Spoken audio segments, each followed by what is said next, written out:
Well, hi there. Welcome back for the second week of Sarah's Variety Show. I'm glad you decided to join us and I didn't scare you off the first time. This week, we'll be playing a little game called Who Am I?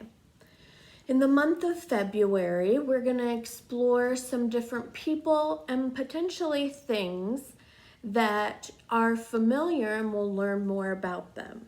So, to start off, I'll give you clues and we'll see if you can guess who I am talking about before I reveal the person to you. And then we'll learn about them as I read provided information. So, without further ado, who am I? First clue. I was born in Washington, D.C. in 1899. Both of my parents played piano, but not professionally. In my early childhood, I myself took piano lessons, but I preferred to play by ear. My mother oversaw my education and made sure I was exposed to the arts early on. I was raised to celebrate my Black heritage and to never see myself as inferior to others. I was offered a scholarship to the Pratt Institute to study art, but I turned it down to pursue music. As a young musician, I tried to make it in New York City, but I failed. Luckily, though, I tried again. I moved to New York City in 1923 with my band, the Washingtonians. I knew we'd make it when we got a regular gig playing the Cotton Club in Harlem. I toured the world with my big band orchestra for 50 years. We recorded hundreds of albums and thousands of songs. Though I played piano, my real instrument was my orchestra. I composed songs that showed off each member's unique talents and gave them the chance to shine. I got my nickname as a child because I was handsome and suave like royalty. Though people call me a jazz legend, I always referred to my music as American music. Over the span of my career, I worked with Count Basie, Irving Berlin, Louis Armstrong, Ella Fitzgerald, Mahalia Jackson, Max Roach, Frank Sinatra, and countless other music legends. I wrote for musical reviews, Broadway, ballet, opera, film, and sacred concerts, as well as jazz. People say my very best orchestra was the one I led from 1939 to 1942. Big band music lost popularity after World War II, but I kept my band together and paid them from the royalties from my hit songs. A typical day for me and the band would be playing 2 gigs and also recording in the studio. I soared back to mainstream popularity after my band and I delivered a rousing performance at the Newport Jazz Festival in 1956. In 1967, my closest collaborator and right-hand man, Billy Strayhorn, died of cancer. President Nixon awarded me the Presidential Medal of Freedom in 1969. I published my autobiography, Music is My Mistress, in 1973. I died of lung cancer in 1974. More than 12,000 people attended my funeral. My final words were, "Music is how I live, why I live, and how I will be remembered." My son Mercer took over leading my orchestra after my death until his own death in 1996. Do you know who I am? I'm not royalty, but I am a Duke. I am Duke Ellington. Few names are so synonymous with American musical genius as that of Duke Ellington. Born at the turn of the 20th century, Ellington would develop into one of the world's most well-known and most innovative composers and bandleaders of all time. He and his orchestra blazed new trails for jazz music, inspired and influenced countless noteworthy musicians, and created an incredible catalog of cherished standards that continue to entertain and delight audiences to this day. Edward Kennedy Duke Ellington was born on April 29, 1899, in Washington, D.C. His father worked as a butler for a wealthy family and also made blueprints for the Navy. His mother's family was highly respected in the city. From a young age, his mother ensured that young Edward was exposed to culture and the arts and surrounded him with dignified, strong men and women as early role models. Their influence rubbed off on the young man, and Ellington's handsome looks, charm, and refined, suave manner earned him the lasting nickname Duke. Countering the Jim Crow laws of the era, his parents also taught him to love and take pride in his Black heritage and to never view him as inferior to white people. This strong childhood foundation was evident throughout Duke's life and career. Both Ellington's parents played piano, and Duke began taking lessons at age 7.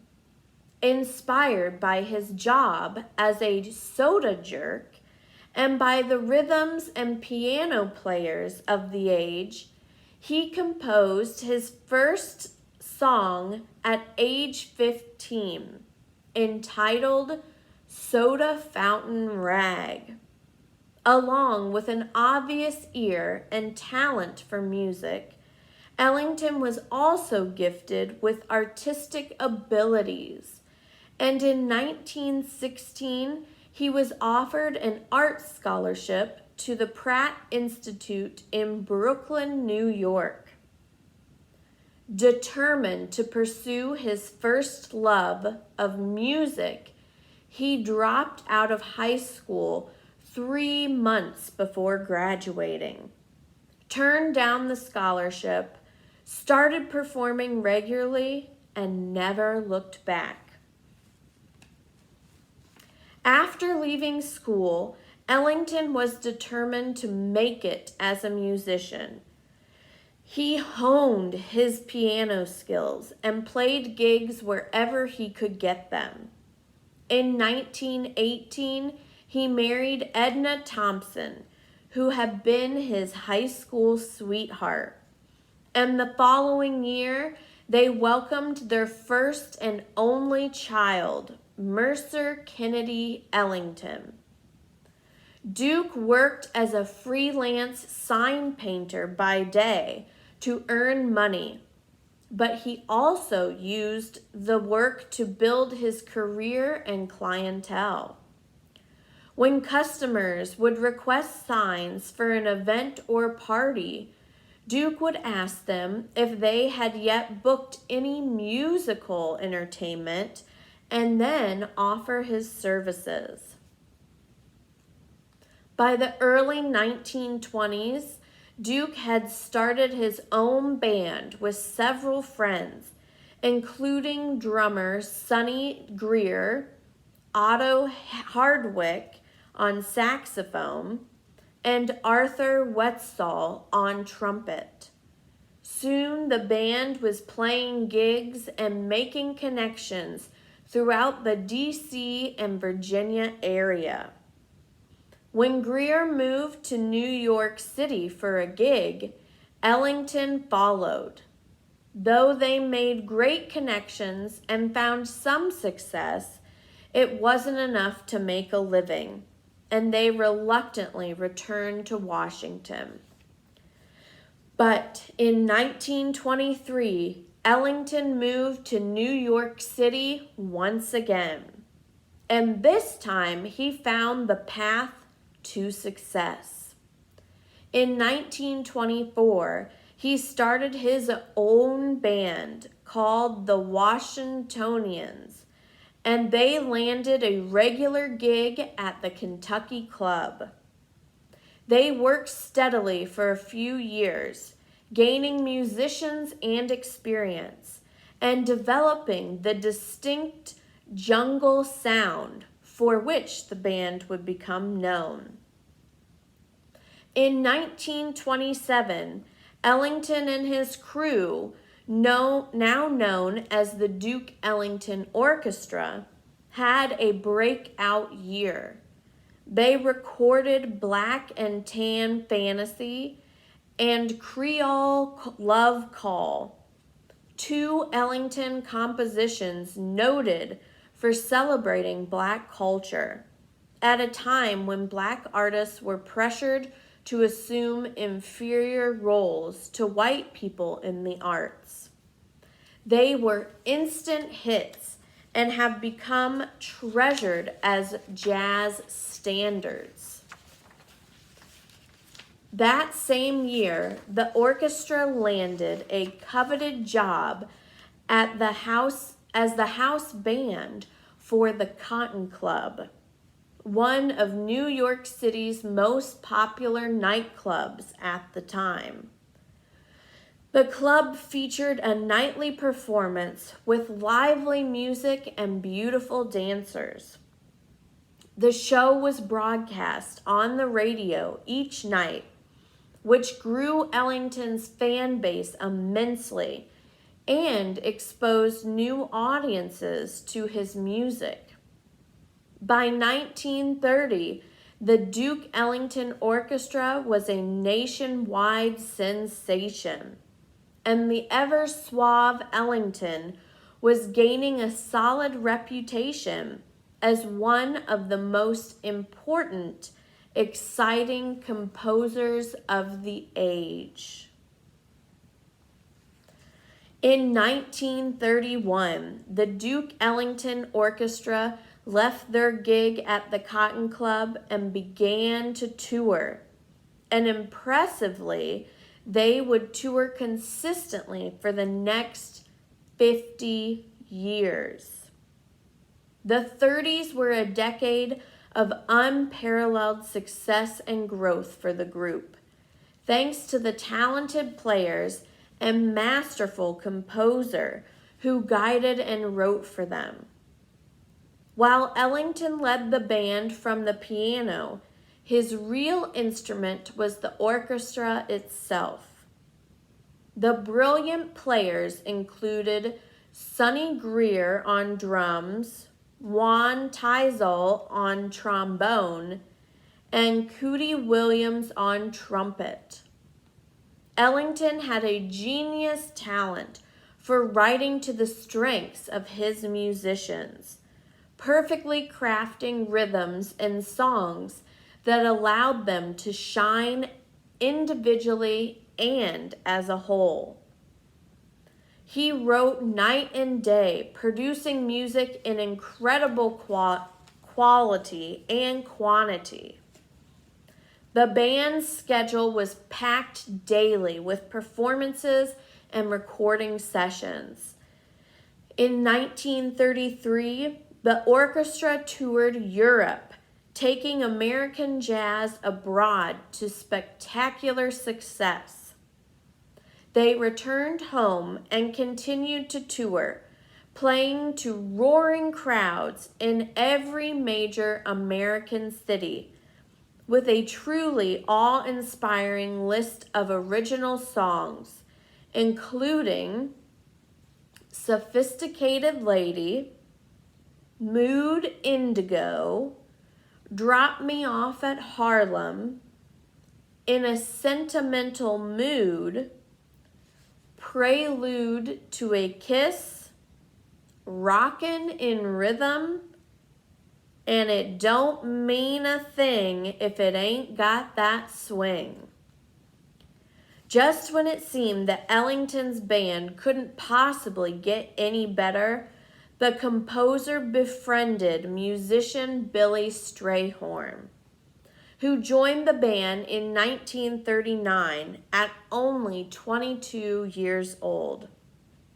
This began one of the most noteworthy musical partnerships in American history, lasting for 30 years until Strayhorn's death in 1967. Ellington and Strayhorn found in each other a kindred spirit and genius that perfectly complemented their own. They were so completely in sync with each other musically that they could write songs together even over the phone. And many critics noticed that it was hard to tell where one man's style ended and the other began. It was Strayhorn who wrote the famous Duke Ellington Orchestra standard, Take the A Train, and Lotus Blossom, among many others. Jazz historians consider this initial period after Strayhorn joined the band from 1939 to 1942 to be the very best of all the Duke Ellington orchestras throughout the years. After World War II, big band jazz music as a whole lost popularity. And while still considered among the greatest composers of all time, Ellington saw his first commercial slump in the late 40s and early 50s. Not wanting to let the band break up, however, the orchestra continued to tour, playing much smaller audiences, with Ellington subsidizing their expenses with the royalties from his hit songs. Creatively, Ellington himself never slowed down during this time, writing masterpiece songs including the hit Satin Doll in 1953. But The band was once again about to blast in contemporary popularity. On July 7th, 1956, the band was scheduled to perform at the Newport Jazz Festival. They began by playing hit songs including Take the A Train, Sophisticated Lady, and Day In, Day Out. What happened next would mark an unforgettable night in jazz history.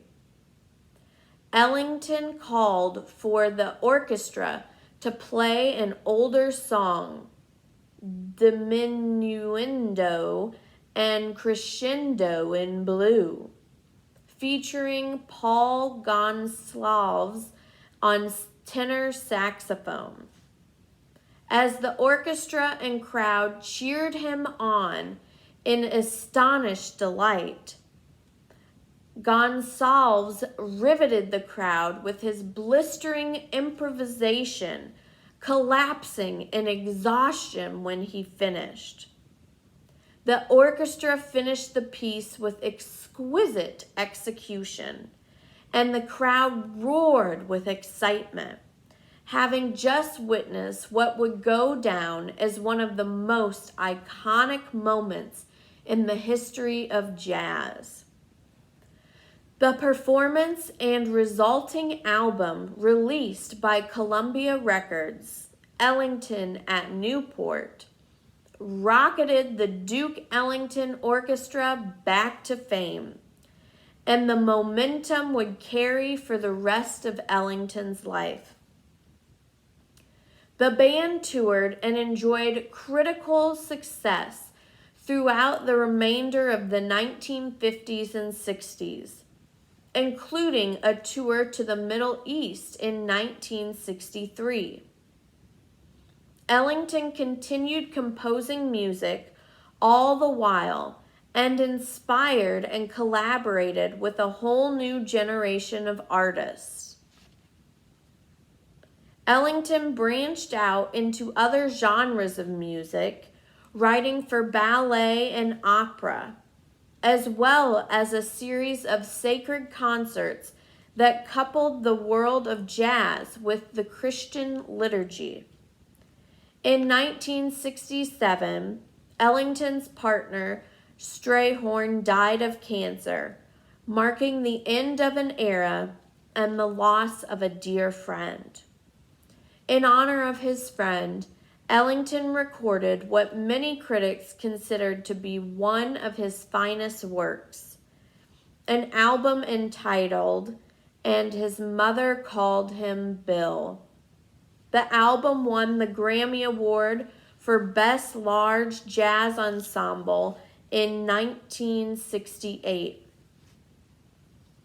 In the final years of his life, Ellington continued to tour the world and receive international recognition for his outstanding achievements in music, including 13 Grammy Awards and a nomination for a Pulitzer Prize in 1965 and the Presidential Medal of Freedom in 1969, awarded to him at the White House on his 70th birthday by President Richard Nixon.